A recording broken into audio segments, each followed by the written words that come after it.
Okay, good afternoon everyone. My name is Kelly Phillips and I'm the Office Manager at the THRASS Institute. I'd like to welcome you all along today to this webinar, the National Education Summit, being presented by THRASS co-author and co-developer Denise Ritchie. Denise is also the Honorary Chair of Literacy at Murdoch University here in Western Australia, and she's very excited to be able to speak to everyone today across this virtual platform. Just prior to getting started, just some housekeeping for using the virtual platform. If you could please ensure that you minimise your use of chat through the session. We only have a short session to convey a lot of content today. So our preference is that you pop your questions in, and at the end, if we can get to them, we will. Otherwise, we'd love to engage with you at our virtual exhibition, which we'll provide information about at the end. Also, if you've had to log in via Zoom, please don't use the chat function in Zoom because we won't be monitoring that. So please, anything that you want to do in terms of questions and communication, use the on-air platform. It's my great pleasure now to pass you on to Denise. Thank you, Kelly, and welcome everyone to this session. It's great to be able to do this session with you. We were very disappointed when this year the education show wasn't going to go ahead, so this is a fantastic opportunity for us to be able to talk to teachers, educational psychologists, speech pathologists and so forth within the field. As Kelly said, it's been very good for me this year. I've been made excuse me, the Honorary Chair of Literacy at Murdoch University, and my role there is to work on teacher education and teacher training, especially in the area of linguistics and phonics. So what we're going to talk about today is looking at what way we should teach phonics. And one of the things I say to teachers right from the very beginning of working with THRASS is that we all have to critically think through why and what we are doing in our classrooms. Now, that's what I'm going to throw over to you today and say, I want you to critically think through what I'm telling you today and see whether or not it actually makes sense or makes logical sense to what we do on a day-to-day basis. Now, a very important part of what we do with THRASS is we start by saying, what do we hear? What do I see? Now, we know that phonics is non-negotiable in our teaching of literacy. And this is made very, very clear on every study that we read. Phonics is essential and it's non-negotiable. But how we teach phonics is very important. How we actually build that foundational work from the very, very start. So we know that the beginning of teaching phonics comes through phonemic awareness. And we know that phonemic awareness is actually the undisputed predictor of early literacy success. So as teachers, we have to understand what is phonemic awareness. Now, phonemic awareness is our understanding of the individual speech sounds in a language. Now, a child might be able to hear the word cat and be able to say the word cat. But phonemic awareness is me being able to say that cat has 3 individual speech sounds. K, a, t. So for us to be able to break up the sounds in a language, the individual speech sounds in a language, we actually have to be, this is actually what we call a learned skill. We actually have to be taught that skill. Now, when you speak to me and I speak to you, we actually speak a language which has 44 individual speech sounds. So what THRASS provides is a chart to start our teaching, our very early teaching, with a box for each one of those 44 speech sounds that we have in English. So on our THRASS chart, we have 24 boxes at the top, which are our consonants, and we have 20 at the bottom, which are our vowels. And those are our 44 speech sounds of English. Now, we want our children to know that if I say to them, this is a picture of a dog, what sounds can we hear in dog? We can hear d, o, g. This might be a tap. What sounds can I hear in tap? T, a, p. If I've got a duck, what sounds can I hear in duck? D, a, k. So I'm actually looking at those speech sounds. If I look at duck, what was the first sound I could hear in duck? It was d. What was the last sound I could hear in duck? It was k, and so forth. So I'm working on what we call our phonemic awareness about hearing each one of these individual speech sounds. Now, our next part, the next thing we have to do in teaching is phonemic awareness leads us in then to be able to teach phonics. So what is phonics? Phonics is when I'm going to teach you the written representations of these speech sounds that I can hear. So if I want to hear the sound sh in English, and this is our sh box on our THRASSCHART, I've got 3 ways written here, there might be more, but I can see that a common way of writing the sound sh in English is to use these 2 letters S and H. Now, we hear lots about different ways of teaching phonics from the very beginning, and many people start teaching phonics by using what they call letter sounds or initial sounds, and we hear that sometimes referred to as what we call SSP and so forth, where we start to teach children that each letter of the alphabet has a name and a sound. So I might be teaching my children that this is the letter A, and I'll say to my children, its sound is ah, ah, ah. So I'll be doing things like ants on the apple, ah, ah, ah. And a lot of teachers then go through the alphabet, teaching each one of these letters, giving it a sound. But then what happens to us as teachers is, if I'm sitting here today teaching the letter A makes the sound ah, ah, ah, like in ant and apple, how do I then, as a teacher, teach you this word? The word was. And I know as a teacher myself, that was one of the hard things. Here I am teaching that A makes ah, ah, ah. Then how do I teach you this word, the word was? Now, you might do what I've done in the past and said, well, was is a tricky old word. We'll deal with that one later on. We might teach it, what a lot of teachers call this is a sight word. And what do we mean by a sight word? And a lot of teachers say, well, a sight word is a word that you can't sound out. So how do you learn that word? You just have to learn it by sight. So what do? We hold that word up and we have repetition of was. Now, many children might be able to get to read that word was by doing that. But then we have these poor children who read was and they'll go, were, s. So how do we deal with that child if they're reading that word as was? Because what they're actually doing is applying what we are teaching them with their letter sounds. Now, we get lots of children who write was, W-O-Z. Now, if a child writes was as W-O-Z, many people start to think that this child has a difficulty. You know, we'll mark that word wrong and there's something wrong with this child. They have a difficulty. But actually, this is the child that writes was as W-O-Z. Whilst we are teaching you the letter W makes work, the letter A makes and the letter S makes z. But we teach you that O makes o, and Z makes z. This is actually the child who is doing the right behaviour. They are actually following what the teacher is telling them to do. So the very child who is actually doing what we teach them to do is then the child that then is starting to have difficulties. So how do we deal with that child? What do we do with that child? And this is one of the hard things that we have as teachers. How do we explain that word to children? Now, using THRASS, this THRASS chart is a teacher's teaching tool. And a lot of people could think about this chart and they think it's a child's chart. And they think the whole idea behind the THRASS chart is that we give the children this chart and they have to learn all these 120 graphemes straight away, and all of a sudden they should be able to read and write. And that's not what the THRASS chart is about at all. This is a teacher's teaching tool.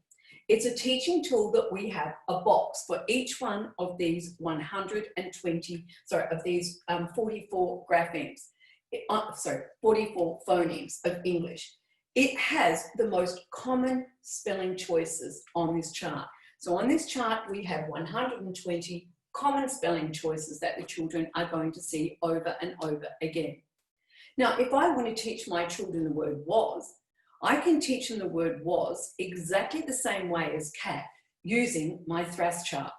So if I want to teach my children cat, I'll say to them, when I do cat, I can hear 3 sounds. This is my phonemic awareness. I can hear k, a, t. So can we do that together? K, a, t. And then I can show them on my THRASS chart. I can say cat is made up of k, like in cat, at like in ant, and t like in tap. So they can clearly see that there are 3 distinct phonemes, k, at, t. They can see the order that those phonemes come in, and they can see how we spell it, C-A-T. Now, I can teach a child the word was in exactly the same way. I can say when we do the word was, we've got 3 speech sounds. We can hear w, o, z. Can we do that together? W, o, z. Let's find that on our THRASSCHART. We've got w like in water, and down here we've got o like in swan. So I can then show them that this letter A can represent the sound o. And over here, this is my z box, and I've got the letter S that makes the sound z. So I can say when I do the word was, I can hear 3 sounds, w, o, z. What letters do we use to make that word? We use W, A, S. What letter makes the w sound? The letter W. What letter makes the o sound? The letter A. What letter makes the z sound? The letter S. So I can actually show my children exactly how that word comes together. If a child writes was, W-O-Z, I can then start to work with that child and make them feel good about what they've done. You're not all wrong. And that's one of the things I love about working with THRASS, is that whatever spelling we do, we're not all wrong. We've got a way of showing you what, where, and what you are doing. So when I'm doing the word was, when I'm marking this word was, I can say to this child, well done. You can hear the sound w in was, and good work. You've got the right spelling choice. You've used the letter W.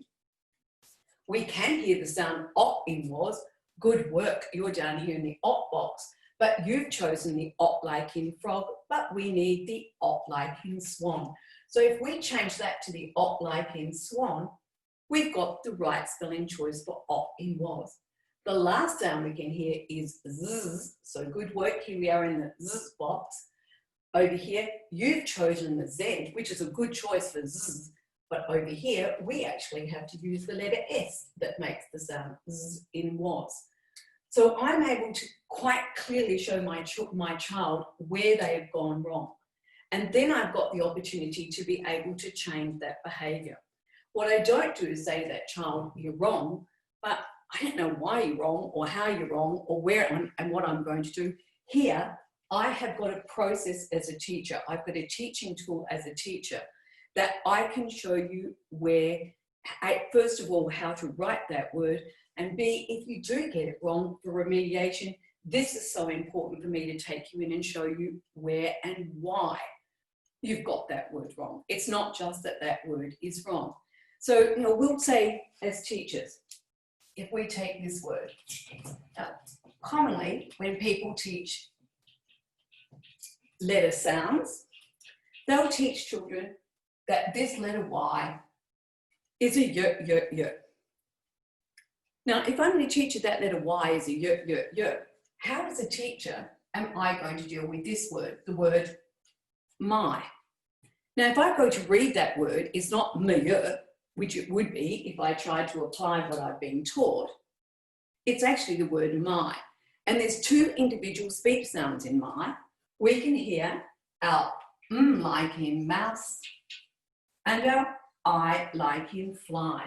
So I can show my children that these are the 2 phoneme boxes we go to, the 2 sounds we can hear in my, like in mouse and I like in fly. And I can actually show them how I write that I sound. What do I use to write down the I sound? I use the letter Y. So one of the things that we're starting to see now is what are those starting points that we should be having in teaching children to read and write? One of the problems that we have in teaching now in early phonics, and this is why it's one of the things I've been fighting for many years, and for me it's quite sad now we're getting a lot of SSP letter sound programs coming into our schools where we're teaching children these individual letters as each having a sound, is that one of the big things about English is that letters in English don't have a sound. You cannot possibly, each letter cannot possibly have a sound if we've got 44 sounds, but we only have 26 letters? There cannot possibly be a one-to-one letter-to-sound correspondence. Now, as a teacher, how do I explain to you different spelling choices in words if I've called this letter Y a y? I can't say that my is my, and that's how we do my. And unfortunately, I've actually seen some of that being transcended now into our schools, which is very sad. People will get to a word like saw and go, at work is saw. Now, at work is not saw because at work is our. And that's putting sounds together. That is synthesizing those sounds together. Now, if I'm going to do the word saw with my children, I can hear two individual speech sounds. I can hear s up here, s like in sun, and down here, I'm going to go down here to the or box, and I can see that the AW makes the sound or. So what did I just use to say to the children, how do we write the or sound? We have to use letter names. One of the problems that we have in teaching children to read and write now is that when we give each letter a sound, then it starts to become a confusion because a sound can't actually be another sound. So what we have to be able to do is we actually have to start teaching children letter names, and that's called the Alphabetic Principle. So as we're teaching phonemic awareness of these 44 sounds, and I'm teaching you these 44 sounds, how I explain phonics, and this is a very important step in teaching phonics, how I explain phonics is by teaching you the alphabetic principle, that these letters that we have in the alphabet, these letters are used to represent sounds. And they're either used singularly, like in the word my, we've got two speech sounds and each one is only using one letter to make one sound, and we call that a graph. We have two letters that make one sound, like the AW that makes the sound or, like in saw, which is called a digraph.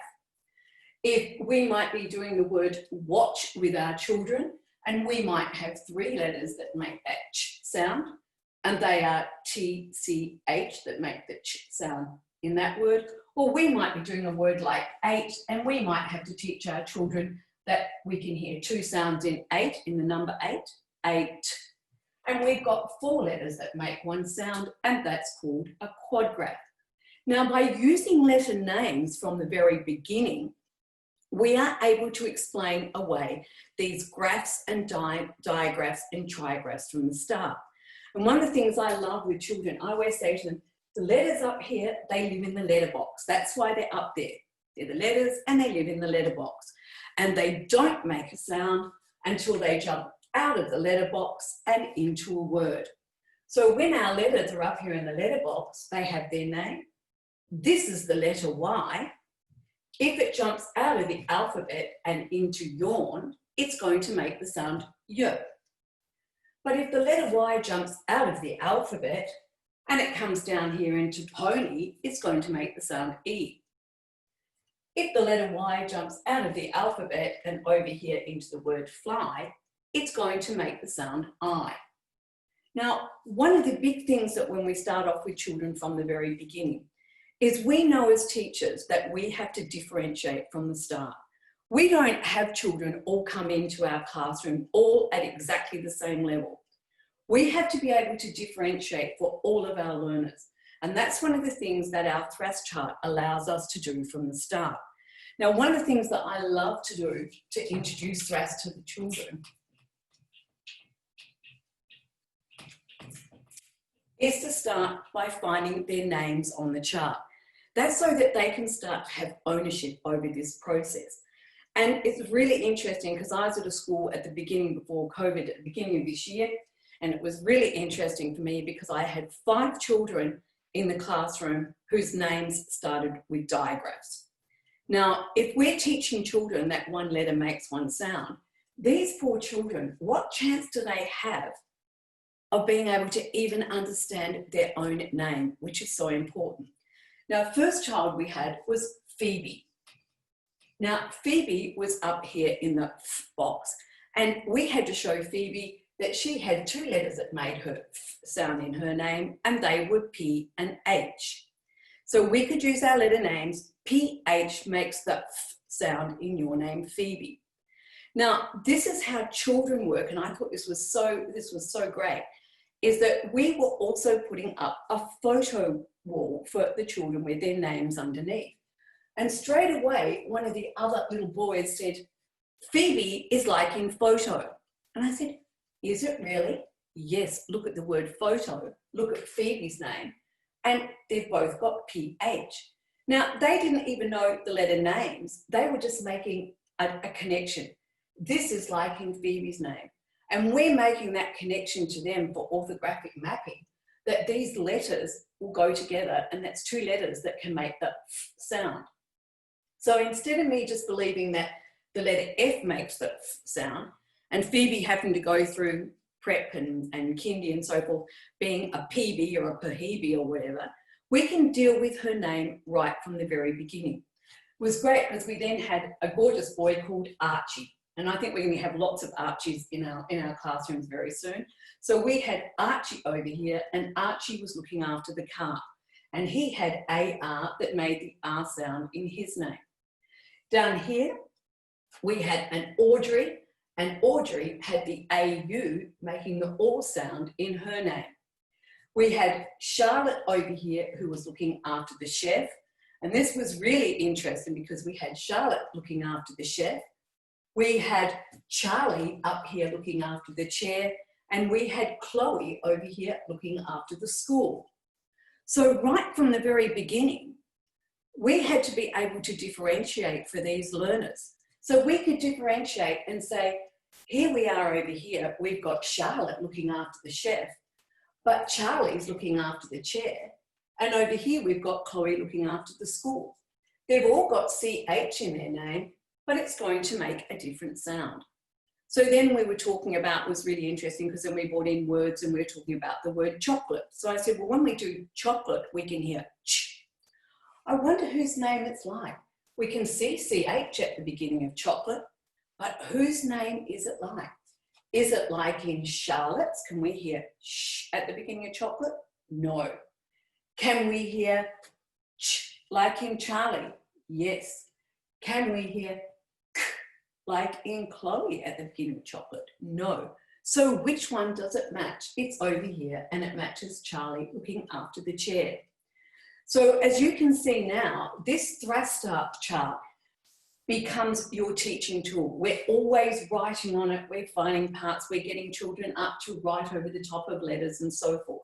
So the whole concept behind the THRASSCHART is so that we as teachers have an opportunity from the very, very start to be able to explain the spelling of words to children. And that's what phonics is all about. But phonics is based on our knowledge and understanding of the alphabetic principle. And that is that letters do not have sounds.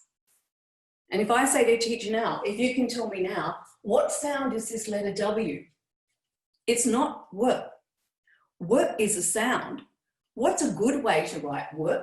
It could be W, but if I have to write words like what and where and when and so forth, I'm going to have WH that's going to represent that sound. But if I was going to do a story about penguin, or do a word like language or quilt or queen or quick or quiet, I've got the letter U that can represent that sound, W. So when I was working with some gorgeous year fives, pre this time at the moment, but it was very interesting because we had to do persuasive text. So to do the word persuade and persuasive, how did we write the W sound in persuade and persuasive? Here we are, we can hear the sound W, but let's have a look at our phonic pattern for writing that. We use the letter U. So the whole concept behind understanding phonics is, first of all, we have to understand what is the alphabetic principle. Now, a lot of people keep saying to me, where is the starting point of THRASS? Where do you start? And I say, we start with phonemic awareness. That is where we start. We start by making sure that our children can hear each one of these individual there's 44 individual speech sounds, these phonemes. Now, that is our starting point, phonemic awareness. But that doesn't mean that we don't bring in phonics at the same time. But if I'm going to teach you phonics along with phonemic awareness, I can't leave out half the game. Now, when people teach children letter sounds, we're teaching 26 sounds, when actually children are hearing on a day-to-day basis 44 sounds. And I say to teachers very quickly, how soon is a child going to want to do a word like play? You take these, I'll just grab a duster right here and we'll just take these off. How soon is a child is going to want to write a word like play? Now, how easy it is for me as a teacher to say, when we do play, we can hear 3 sounds. P, U, A. Let's find those on our THRASSCHART. We've got P like in panda, we've got U like in leg, and down here we've got A like in tray. Let's see if we can match it to our chart. We've got P like in panda, we've got U like in leg, and we've got our A down here like in tray. So we're going to do now, we're going to do today, we are going to play. So let's do the word day. We can hear D like in doll, and here we've got our 2 letters, AY, that make the A sound like in tray. So right from the very beginning, we're making sure that these children can clearly see that they are not just looking for 1 letter to make 1 sound for reading and writing. They're understanding through their environmental print, and that's really important. When we look at our environmental print around us, we have the days of the week. You know, we are told through curriculum we have to teach the word day. It's so simple to say to our children, let's do day, let's hear the sounds, let's come from phonemic awareness. What can we hear? D, A, let's find it. It's D like in dog, it's A like in tray. And knowing our letter names, how do we write that A sound? We use our A and our Y. Now, this comes through, again, one of the most important links we have, and there's been so many amazing studies being done lately on how handwriting links into reading and writing. And how handwriting, I think we all know how it links into writing, but handwriting links into reading. Why does it link into reading? Because as we're learning to write letters, A, around, up, down, around, Y, around, up, down, around. As we're learning to write letters and we're naming them, we are getting a multi-sensory approach to what our code looks like. And that's very important, what our code looks like. So if we're getting this multi-sensory approach, which we need through writing, of what our code looks like, it's very important that we teach that correctly. Now, one of the things that I see out in schools, whereas teachers start to teach, they'll teach the sound A and the letter A, and they'll actually do handwriting going A. We're doing a page of ats. Now, that is actually incorrect because that symbol is not A. That symbol is A. That's its name. And that's what we use all the time. It's an A. Now, when I do the word was, what symbols do I have to write? W, A, and S.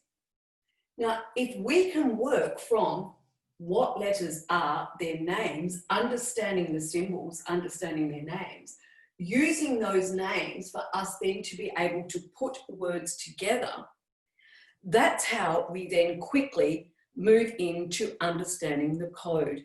Now, it's really interesting because a lot of people, one of the most asked questions about our THRASSCHART that people say to me is, but how do the children know which is the right one? And I go, they don't. And if they did, they wouldn't need you and they wouldn't need a THRASSCHART. The whole concept behind this THRASSCHART is so that I, as a teacher, have a teacher's teaching tool that I can work and I can show you which is the right one. So we might today, I'll pull these down here, we might today be going to our book corner. Now, we want children are going to see that word book over and over again in our classrooms, as we all know. So it's a really important word to teach our children from the very beginning. This is the word book, and we can hear b or k. We can hear on here, we've got our b like in bird. Down here, we've got our o like in book. And we've got our k like in kitten. So when I do book, what letters do I write? B, O, O, K. How do I write the O sound? O, O. So I use those two letters, O, O. I can say then we're going to look at our book. Now, we can nearly hear all the same sounds. Now we've got O, O, K. How do we write our O sound? Come down here, here's our O box, and we use O, O. We might have, we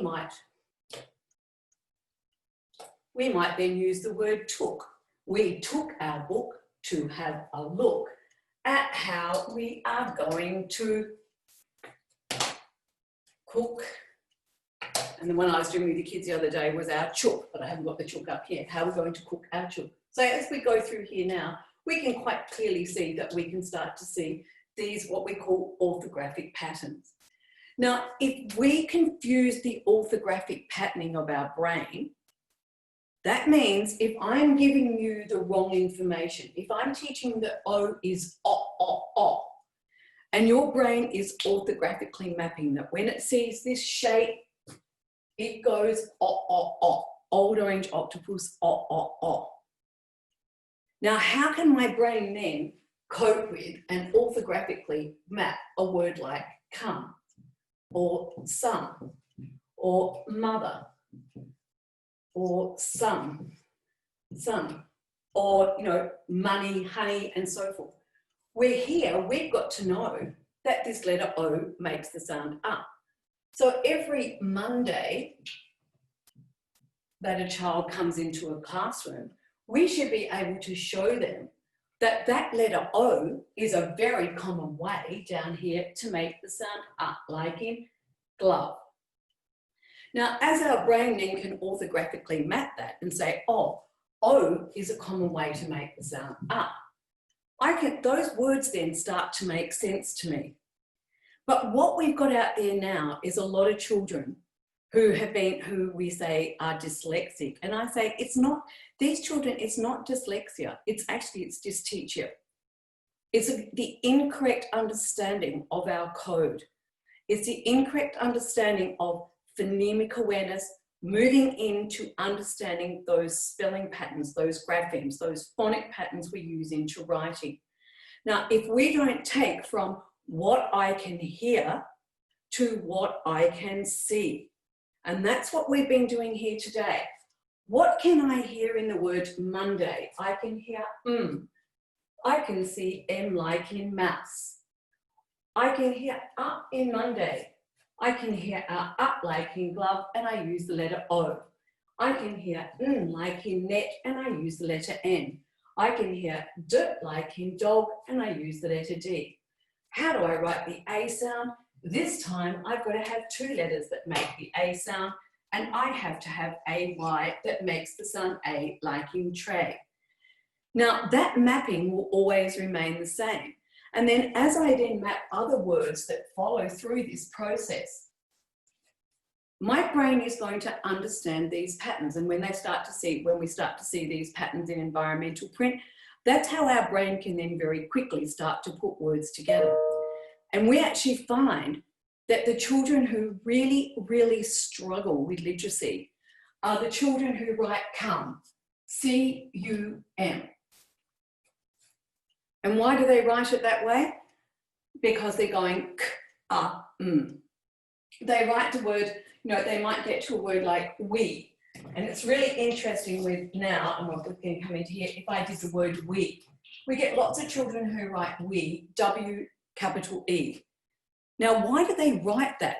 And we have to look at our teaching to see why that occurs. Now, whilst people are teaching these letter sounds, when we talk about a lowercase letter, we'll call it its sound. A, at, B, B, C, K, and so forth. But when we talk about capital letters, people are now saying capital letters have got a sound in them. But we also refer to them only by name, A, B, C, D, E, F, G. I'll never see a teacher call this an A. They'll always call it an A. Now, many children actually believe that when we read and write, we use two separate alphabets. We use at, b, k, d, f, g, h, and we use A, B, C, D, E, F, G. And a lot of this comes from people using what they call a simple or complex code. Now, when I do the word, well, this is why we get children who'll get to a word like baby, and they write baby, lowercase b, capital A, lowercase b, capital E. Now, why do children do that? Because they're going B, A, B, E. You've taught me that the lowercase letters B, the capital letters A, the lowercase letters B, and the capital E is E. And this is why now we get children who write we, W-E, lowercase letter with a W and a capital E. Now, this is one of the big problems that we have to then start to get over with these children. And I was reading a simple complex code the other day where we're teaching, saying to children, this is a complex word. Now, children want to write me, my, I, and so forth, right from the very beginning. How simple is it as a teacher to say, the letter E can make F, but when we write me, be, he, and she, how do we write the E sound? We use the letter E. It's a very simple process. Now, obviously, there's a lot more that's happening here with THRASS, and when we're talking about what we have to do with all our orthographic mapping, I'm giving you a very quick overview of what THRASS is about and how it works, and how working from speech to print is so important. But making those links correctly from the very beginning of the literacy process. Please join us later on. I'll be around for questions later. Thank you all for joining this session, and I hope you've enjoyed what we've delivered to you today.